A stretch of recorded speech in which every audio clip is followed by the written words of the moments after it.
While walking at the mall, a security guard came up to me and said, "Ma'am, is this child yours?" I was about to say no, but the kid looked at me with fear in her eyes. She nodded her head slightly and mouthed the words, "Say yes, please," while the guard wasn't looking. Something in her expression made me trust her instantly. "Yes, this is my daughter."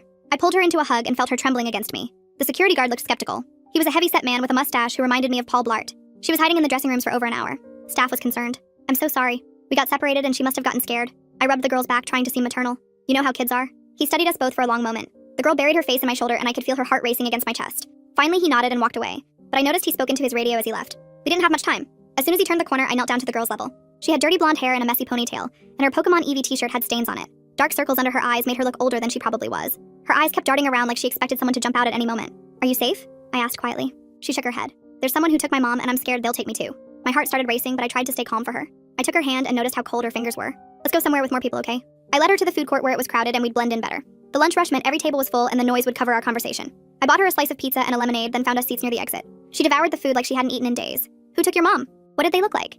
I kept my voice gentle while my eyes scanned every face that passed. She wiped her mouth with the back of her hand. "The man said he was a cop, but he wasn't a cop." My mom knew something was wrong. "How did she know?" I asked while watching a man in a maintenance uniform push a garbage cart past us. The girl took a sip of the lemonade I'd bought her. Her hands shook slightly as she held the cup. "She used to be a cop. She said his badge looked fake and his uniform was wrong. The shoulder patches were for a different county and his belt only had handcuffs." "What happened then?" I noticed the same security guard from earlier standing by the Panda Express watching us. We were shopping for my birthday when he approached us. My mom grabbed my hand really tight and started walking fast, but he followed. She made me go into the changing room at JCPenney and told me, "That man is not a cop. Do not let them grab you by any means." Then I heard yelling, and when I came out, she was gone. When did this happen? I was already pulling out my phone to call 911. 3 days ago. She looked down at her pizza crust. 3 days? Where have you been staying? I tried to keep the shock out of my voice. My mom's car. She taught me where she hid the spare key under the wheel well, but I ran out of the snack she kept in there yesterday. The girl's eyes filled with tears, but she blinked them away like she was used to being strong. I was dialing 911 when she suddenly grabbed my arm. Her small fingers dug in with surprising strength. "He's here. The fake cop is here." My thumb froze over the call button. I looked around but saw only normal mall shoppers. Families with strollers eating orange chicken. Teenagers taking selfies by the fountain. A man in a suit checking his phone by the ATM. I don't see anyone in a police uniform. He changed clothes, but I know his face. He limps a little on his left side. And his shoes. My mom taught me to memorize details.